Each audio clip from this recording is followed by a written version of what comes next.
अद्वैत,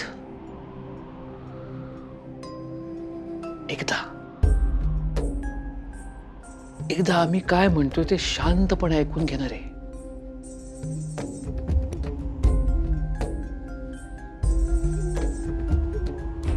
काय ऐकू? मी पुन्हा एकदा मृत्यूच्या विळख्यात अडकलोय हे ऐकू.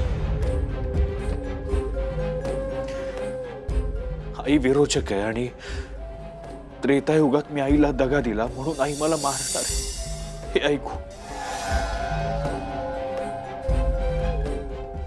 जी आई माझी सख्खी आई नाही पण जन्मदात्या आईपेक्षा जास्त जीव लावला तिने मला. लहानाचं मोठं केलं ती मला मारणार आहे हे ऐकू.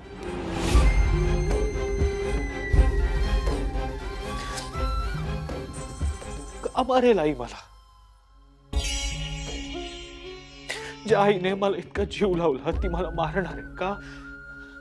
तर ती राक्षस आहे, विरोचक आहे म्हणून.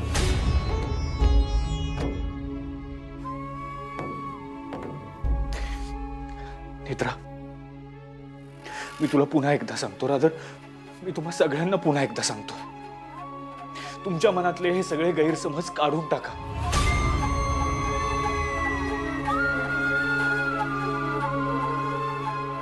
साहेब, आम्हाला माहिती आहे हे सत्य पचवणं तुमच्यासाठी खूप अवघड आहे,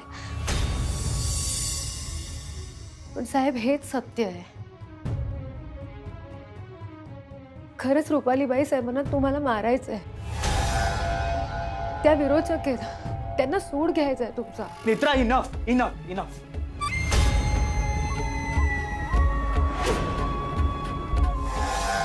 मी तुला सकाळी सुद्धा सांगितलं होतं मला या विषयावर कसलीही चर्चा नकोय, माझ्यासाठी हा विषय संपलाय. तरी पुन्हा तुम्ही मला तेच ऐकवताय. मला आईबद्दल काही ऐकायचं नाही आणि तुम्ही सुद्धा आईबद्दल काही बोलू नका प्लीज.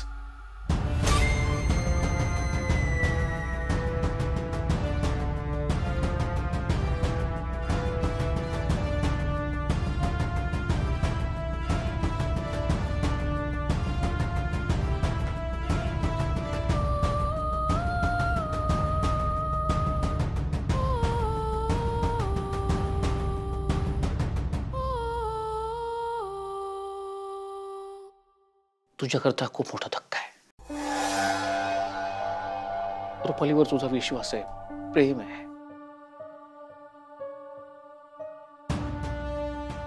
पण म्हणून सत्य तर बदलणार नाहीये ना. सत्य काय हे कोण ठरवणार?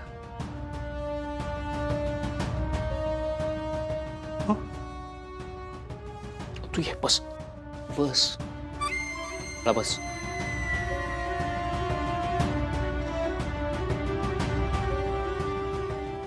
अद्वैत, मला मान्य आहे तुला हे सगळं आधीच कळायला हवं होतं, मी नाही सांगितलं. आमची चूक झाली आणि तुला हे सगळं आता अशा पद्धतीनं कळलंय, आमच्याकडे कुठलाही इलाज नाही रे.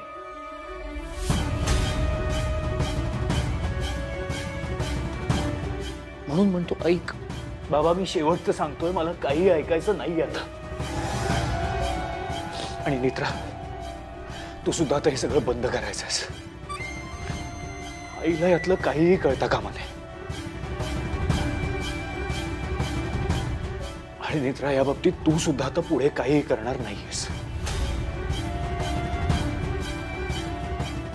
साहेब, तुम्हाला माहिती आहे ना,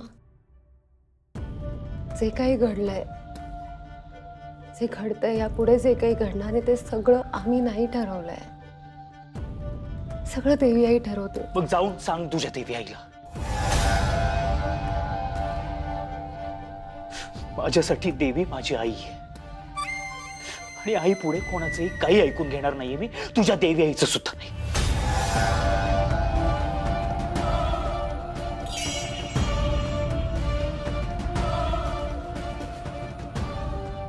आतापर्यंत सगळं समजून घेण्याचा प्रयत्न केला मी, पण आता हे सगळं माझ्या आईच्या बाबतीत घडतंय, त्यामुळे थांबवा हे सगळं, बास झालं हे सगळं.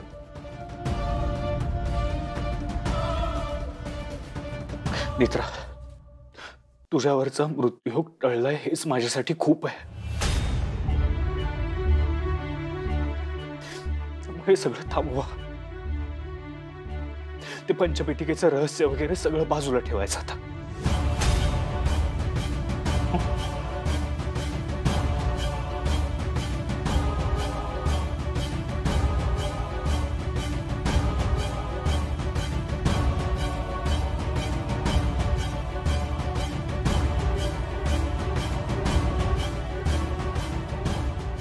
आणि काय लहानपणापासून काय शिकत आलो.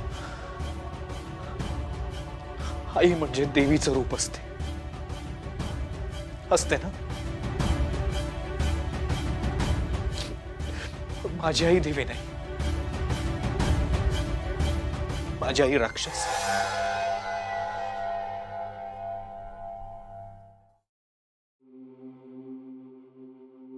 शांत हो तू, शांत हो आधी. ऐकतोयस का माझं?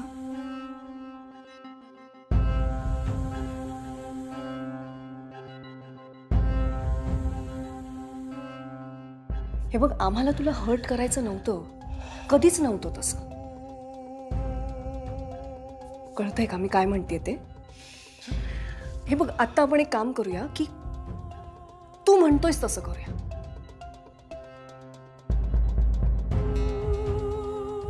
थोड्या वेळासाठी आम्ही जे काही सांगितलं ते सगळं विसरून जा. आम्हीही विसरून जातो. थोड्या वेळासाठी तू हे विसर की तुझी आई राक्षस आहे का देवी आहे, ती गुन्हेगार आहे का निर्दोष आहे, सगळं विसरून जा. थोड्या वेळासाठी ती तुझी आई आहे हेही विसर.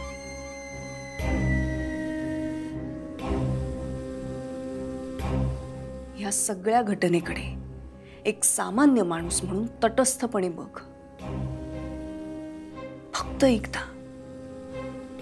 फक्त एकदा या घटनेकडे मनाची पाटी कोरी ठेवून बघ. ऐक.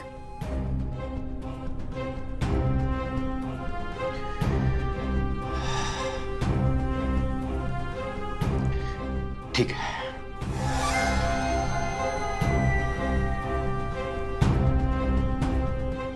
बोला. तुम्हा सगळ्यांना जे बोलायचं ते बोला. मी पाठी कोरी ठेवून ऐकायला तयार आहे.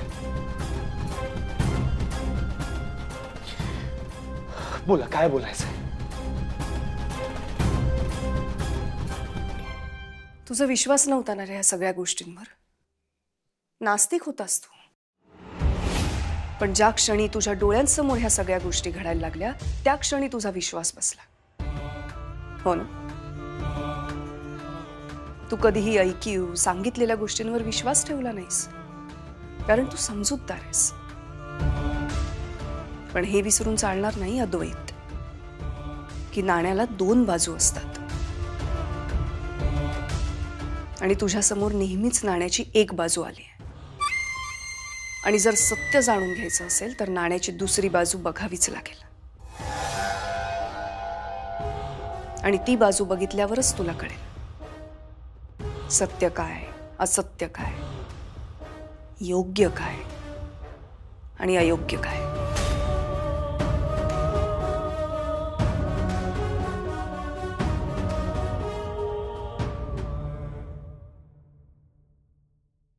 अद्वैत, आज मी तुला एक गोष्ट सांगतो. गोष्ट एका अशा आईची तिला तिच्या मुलानं देव मानलं, सर्वस्व मानलं, त्याचं जग मानलं. गोष्ट आहे अशा बाईची. ही गोष्ट आहे रुपाली म्हात्रेची.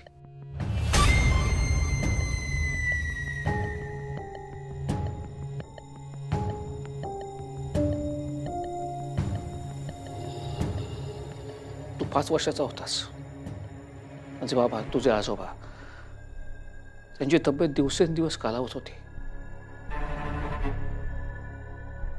म्हणून त्यांची काळजी घ्यायला आम्ही घरामध्ये एक नर्स आणली. ती होती रुपाली म्हात्रे.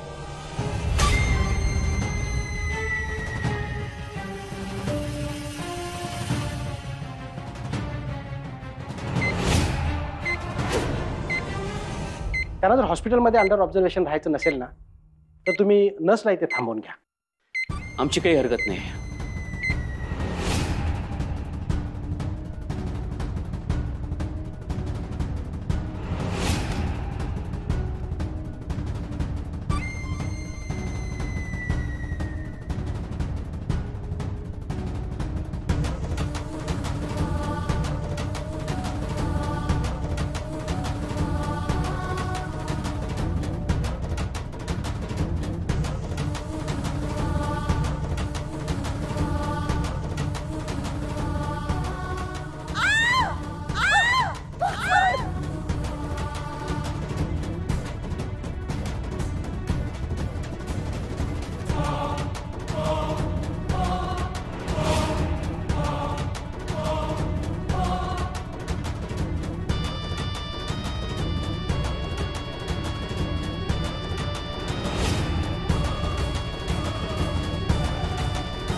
ममता थांब, ममता थांब. अगं तू माझं ऐकत नाही. कशी थांबू मी?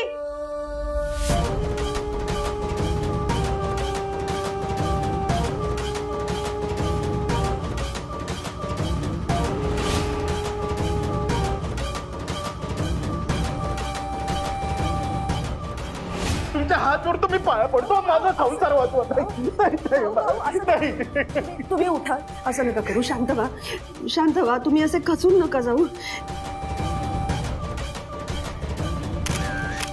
ममता आता तरी खरं खरं सांग, हे सगळं काय आहे?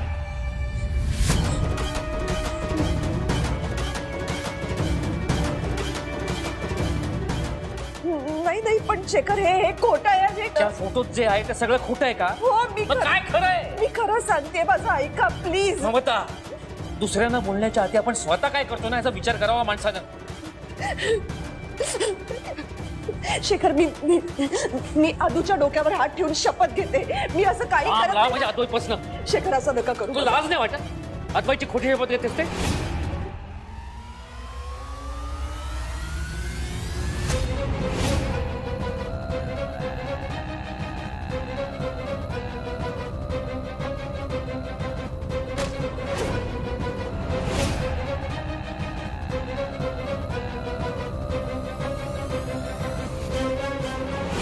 आता एकच पर्याय आहे,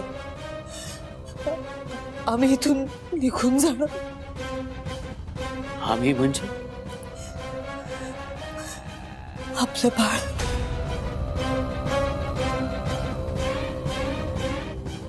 आपलं बाळ पोटात वाढतंय माझ्या शेख.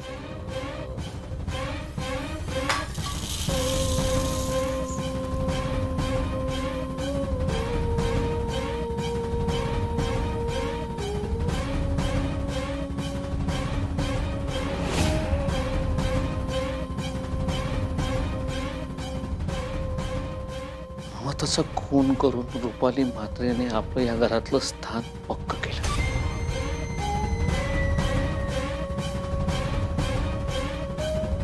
ती अर्धी लढाई जिंकली, पण तिला पुढची लढाई जिंकायची होती. पण तिला हे पक्क माहिती होतं की तुला मारल्याशिवाय ती पुढची लढाई जिंकू शकत नाही.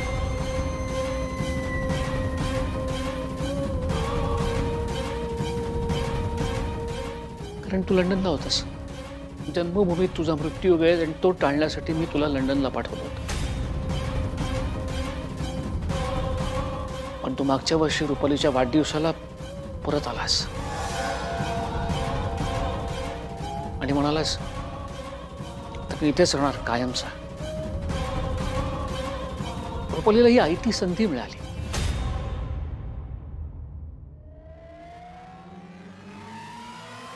आणि तिनं या संधीचा फायदा घ्यायचा ठरवलं. मला आठवतंय तू भारतात परत आल्यावरती तुझा ऍक्सिडेंट झाला होता बाबूशी जवळ.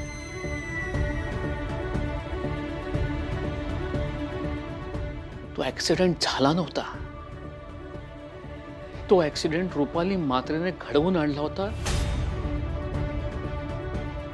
तुझ्या बंटी मामाच्या मदतीनं. हा मामा, हे बाहेर पडतोच आहे हॉटेलमधून. आधी अरे मी निघालो. म्हणजे अरे इथल्या जवळच्या गावातच मला काम होतं. तुला यायला वेळ लागला म्हणून मग मी निघालो. मामा, मला एक कॉल तरी करायचास. अरे ठीक आहे ना, जाऊ दे, तू जा तुझ्या कामाला.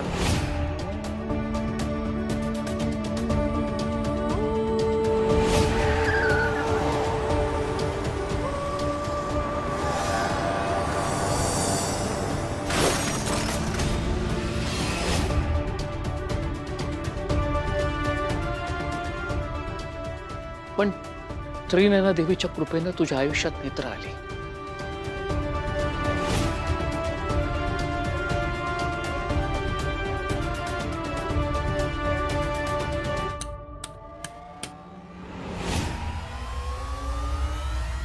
तिने तुला वाचवलं.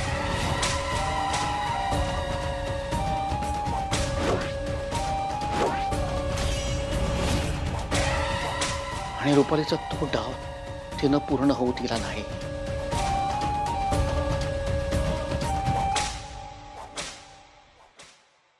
पुढे नेत्र ह्या घरात आली तुझी नर्स म्हणून.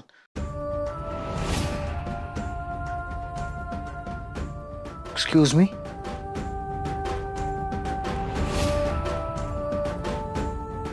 तेव्हाच तिला जाणवलं होतं.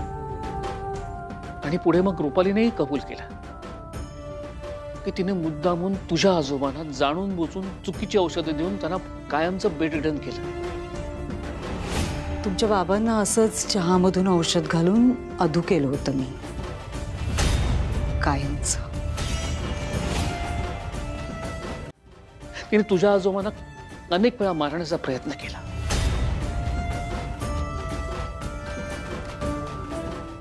प्रत्येक वेळेला रुपाली काही ना काहीतरी करायचीच, पण नेत्रा तिचा हाडाव हाणून पाडायची. अद्वैत, तिने तुझ्या आजोबांचा, तुझ्या केतकी काकूचा जीव घेण्याचा प्रयत्न केला. पण नेत्राला येण्या संकेतामुळे ती संकट टळलीत.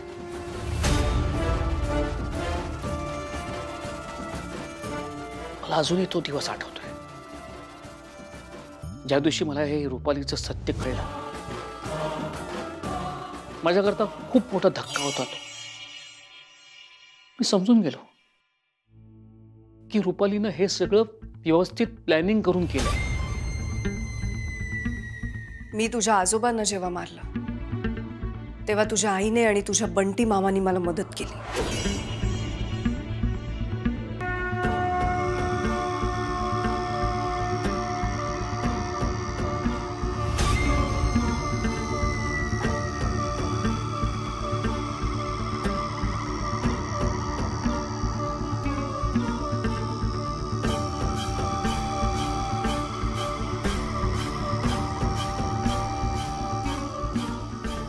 साहेब,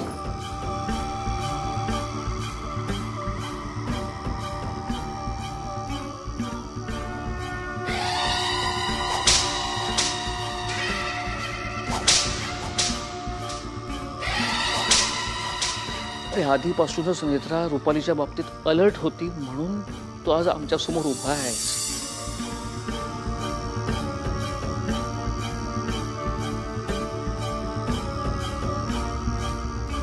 तर ही लढाई रुपाली कधीच जिंकली असती.